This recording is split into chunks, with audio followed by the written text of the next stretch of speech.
रोज रोज नाश्त्याला प्रोटीनयुक्त काय द्यायचं आणि मुलांच्या डब्यावर काय करायचं, तर असा प्रश्न पडलेला असेल तर मस्त चवदार आणि भरपूर प्रोटीन असलेले वरतून मस्त कुरकुरीत आणि आतून छान मऊ जाळीदार असे मिश्र डाळींचे आप्पे कसे करायचे ते आज आपण बघणार आहोत। मिश्र डाळींचे आप्पे बनवताना त्यामध्ये लागणाऱ्या डाळींचे प्रमाण अगदी योग्य असेल तर छान मऊ लुसलुशीत जाळीदार आप्पे तयार होतात। आणि डाळींमध्ये भरपूर प्रमाणात प्रोटीनही असतात, त्यामुळे आपल्या शरीरात जर प्रोटीनची कमतरता असेल तर ती नक्कीच भरून निघते। तर तुम्हाला प्रोटीनयुक्त काहीतरी खायचं असेल तर तुम्ही असे आप्पे नक्की करून बघा। रेसिपी नेहमीप्रमाणे खूप सोपी आहे, तेव्हा शेवटपर्यंत पहा। आवडली तर एक लाईक आणि सबस्क्राईब नक्की करा। चला तर मग मस्त जाळीदार आप्पे कसे करायचे ते बघूया।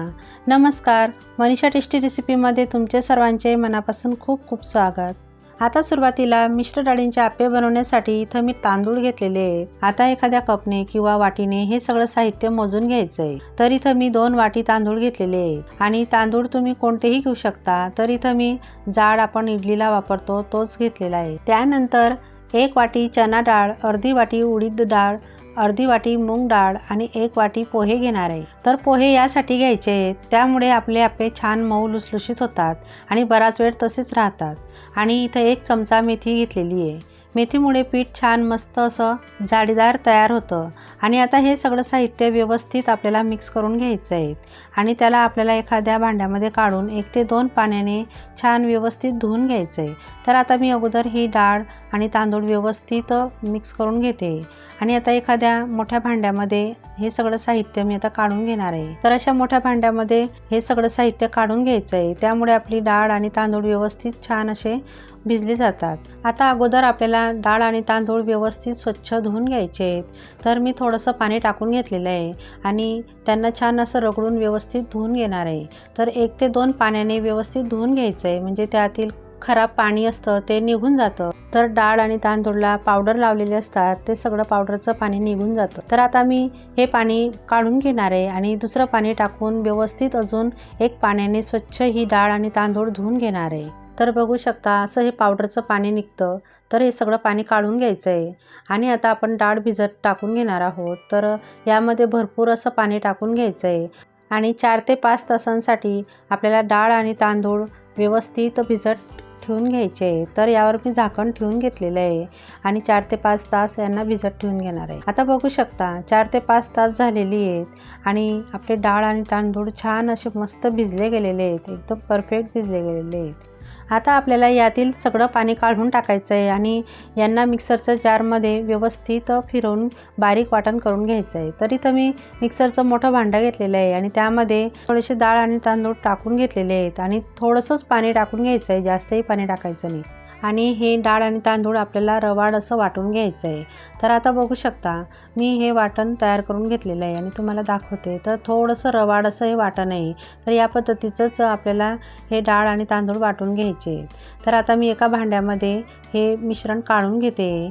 तर असं एखादं मोठं भांडं घ्यायचं आहे आणि त्यामध्ये आपल्याला हे मिश्रण काढून घ्यायचं आहे। तर मी याच पद्धतीने आता सगळे डाळ आणि तांदूळ असे थोडे थोडे करत वाटून घेणार आहे आणि यामध्ये पाणी टाकत असताना जास्त टाकायचं नाही, तर थोडंसंच पाणी टाकायचं, म्हणजे आपलं बॅटर छान तयार होतं।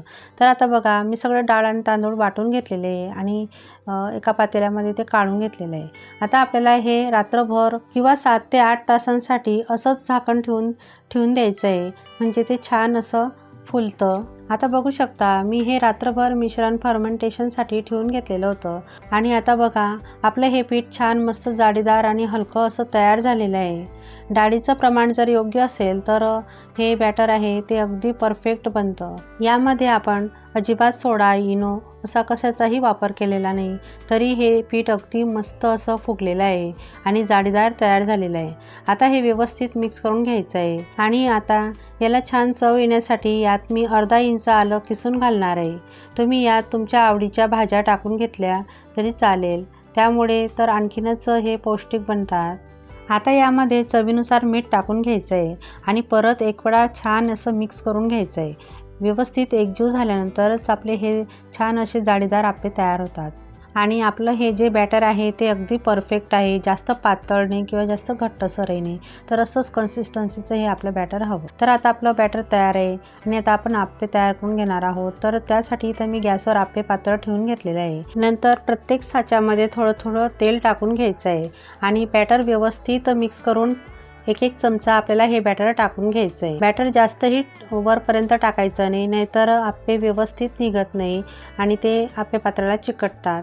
आता त्यावर झाकण ठेवून मंद आचेवरती आपल्याला 1 ते 2 मिनटंच हे छान वाफवून घ्यायचे आहेत. आता बघू शकता 2 ते 3 मिनटं मी छान वाफवून घेतलेले आहेत आणि एका बाजूने मी त्यांना आता पलटवून घेणार आहे. तर असं काटेरी चमचा किंवा सुरीच्या सहाय्याने तुम्ही असे हे पलटवून घेऊ शकता. आता बघू शकता किती छान त्यांना रंग आलेला आहे आणि मस्त असे क्रिस्पी वरतून झालेले आहेत. तर आता मी सगळेच आप्पे व्यवस्थित पलटवून घेतलेले आहेत आणि दुसऱ्या बाजूनेही छान मस्त क्रिस्पी होण्यासाठी त्यावरतून थोडंसं तेल टाकून घेतलेलं आणि परत मंद आचेवरती त्यांना 1 ते 2 मिनटं छान वाफवून घेतलेले आहे. तर आता मी सगळे आप्पे व्यवस्थित काढून घेणार आहे. तर या पद्धतीने काढून घ्यायचे. तर बघू शकता अजिबात ते आप्पे पात्राला चिकटलेले नाही आहे. तर बघा किती मस्त कलर आलेला आहे आणि एकदम छान असे तयार झालेले आहेत. आता मी दुसरी बॅचही याच पद्धतीने आप्पे पात्रात टाकून घेतलेली आहे आणि 1 ते 2 मिनटं मंद आचेवरती छान असं खरपूस शेकून घ्यायचे आहेत. दोन्ही बाजूंनी उलटपलट करून छान मस्त शेकून घ्यायचे त्यांना.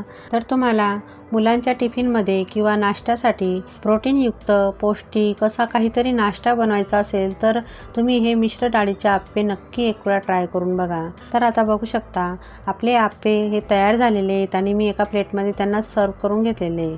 तर बघा किती छान मस्त दिसत आहेत, रंग किती छान आलेला आहे आणि त्यासोबत मी शेंगदाणे आणि हिरवी मिरचीची चटणीसुद्धा केलेली आहे. तर याआधी चटणीचे बरेच प्रकार मी तुमच्यासोबत शेअर केलेले आहे. तुम्ही माझ्या व्हिडिओमध्ये जाऊन ते बघू शकता. आता बघा आपले आप्पे वरतून मस्त क्रिस्पी आणि आतून किती सॉफ्ट असे झालेले आहेत. मी तुम्हाला एक आप्पे तोडून दाखवलेला आहे. तर बघा आतून मस्त असा जाळीदार मऊ लुसलुशीत असा तयार झालेला आहे आणि शेंगदाण्याची हिरवी चटणीसोबत तर ते अप्रतिम असे लागतात. तर या पद्धतीने असे हे मिश्र डाळींचे जाळीदार मऊ लुसलुशीत आप्पे एक वेळा नक्की ट्राय करून बघा आणि मला कमेंट करून नक्की सांगा. आणि जर तुम्ही या पद्धतीने हे आप्पे करत असाल तर तेही मला कमेंट करून नक्की सांगा. आणि तुम्हाला जर ही माझी रेसिपी थोडी जरी आवडली असेल तर प्लीज माझ्या चॅनलला एक लाईक नक्की करा आणि अशाच नवनवीन रेसिपीसाठी माझ्या चॅनलला सबस्क्राईब करायलाही विसरू नका. चला तर मग पुन्हा भेटूया अशाच एक नवीन रेसिपीसोबत. तोपर्यंत मस्त खा आणि स्वस्त राहा.